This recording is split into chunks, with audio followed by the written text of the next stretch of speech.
Hi there, thanks for coming. Today's little session is about the scalpel. How to handle it. I know it might sound a little bit unusual, but quite a few people have come to me and say, listen, how do you handle, how do you control, how do you use your scalpel? So I thought I would do a little video on that, on how to hold it and also to control it, and maybe a few little tips. I know it might sound funny, but when you're using a scalpel, because if you're doing marquetry, you're going to be using it a lot. And over the hours or the days or the weeks, and sometimes a project can take months to complete, depending how complicated it is. So you're going to be using this thing quite a lot. Now, if you have a look at my notes or the other video on knives or choosing a knife, I go into that specifically so that you can try and find a knife early on and one that you're comfortable with. If the scalpel isn't comfortable for you and you find using another kind better, then go for that. Because like I said, remember, you're using this a lot and it's important. Not that I dictate to you what to use, but that you're comfortable and that you're at ease. Now, another question people ask me a lot is, when they're first starting at marquetry, they say, do you think I can do marquetry? And I say to them, can you hold a pen or a pencil? You can write your name, can't you? If you can hold a pen, it's exactly the same way, whether you're right-handed or left-handed. So what I ask you to do is, if you do use a knife, use it the same way that you would use a knife. There's no point going in there expecting to do fine marquetry like this. It's not a jabbing tool. It's something that you've got to hold and control.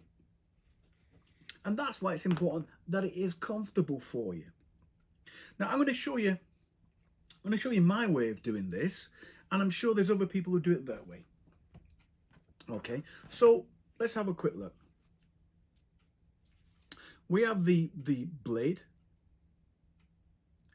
and this part is a very sharp bit. This is the point. See the little angle there on the scalpel? That blade fits in only one way.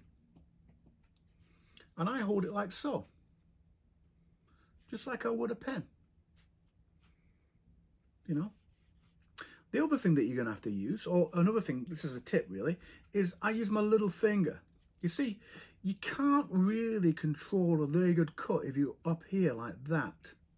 If you're jabbing down, you see how much movement, how free it is? Well, that little bit of freedom is enough to take your work off course and into the area of gaps or mistakes or faults.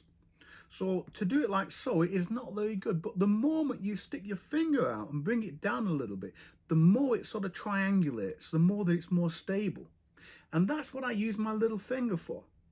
Not only that, but when I'm doing curves or circles, I can use it to pivot the cut on. That's what I'll do. I'll use it to help me control the cut. I get balance, I get control. And there's one misconception that people think when they start marquetry. They think that one cut is the beginning and the end of marquetry. Now, don't get me wrong. There are some people who've been doing this many years, can do a cut firsthand. If you're starting marquetry for the first time with a scalpel and you put too much energy, too much pressure on that, you're going to go past its limits and it's going to snap. And that's why I recommend using safety glasses. Now, these are zoom glasses, which are ideal. But basically, if you're going to get up close to see where you're cutting and you're putting a tremendous amount of pressure, you're going to overexert that and it's going to snap. Now, most of the time it will just snap, but sometimes the blade has a tendency to twang up and you don't want that anywhere near your face. So people who start marquetry tend to put too much energy into the knife cut too soon. What you want to be doing is taking it gentle, steady, and allowing the knife to create what I call a guideline, to create a guideline. Once you've got the guideline, it's not going to come off and go into the veneer and veer off, but it should stay in that groove. And then it's a case of applying more pressure, more pressure, more pressure. Yeah. So the trick is not to rush it, especially when you're starting out, just to let the knife do the work and focus on control and precision. If you focus on those first, it will naturally flow as you get faster and faster.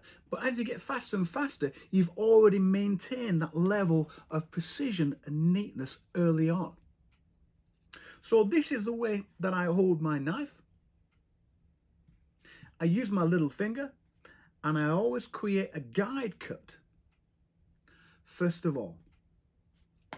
Now, another little tip for people is, like I said, if you're doing quite a few hours on this, you will get what I call finger fatigue. And it's usually the finger that comes into pressure on the knife blade there that gets it the most. There's a few things you can do. Take more breaks, take it easy, don't put too much pressure on. Or you can use some medical fabric tape. Now this stuff here is rather thin, and it's also a little bit silky. I prefer the red stuff, the stuff that's got texture, that's got grip on it. This is a bit too slippy for me, but you get the idea. And you put it over your finger. You do one. I know you might be having a bit of a giggle now, going, ha, ha, ha, yeah. But you mark my words, you do this for a few hours, and you will find that you leave an indentation that you'll see at the end of the day, and it'll be throbbing, and you'll be going, what did that guy say I could do to help me? So if you know you're doing a long task with using your scalpel, this is one of the tips that I suggest you do, by putting some fabric tape that's a little better than this on to, so it's got grip, onto your finger. And what it will do, it will help alleviate that pressure that's going across here. You probably will still have it, but hopefully less. So that's a little tip. Again, it's for the people who are going to start doing this for hours on end, because if you've got a big project, I can assure you that you will be doing this, and you will have to be focused. If you don't have any fabric tape, get some plasters. Just use 1 or 2 plasters on your finger. Plasters might be a bit easy to get hold of, as long as they're grippy and not plastic, like the slippy plastic type. It's got to have that texture on it.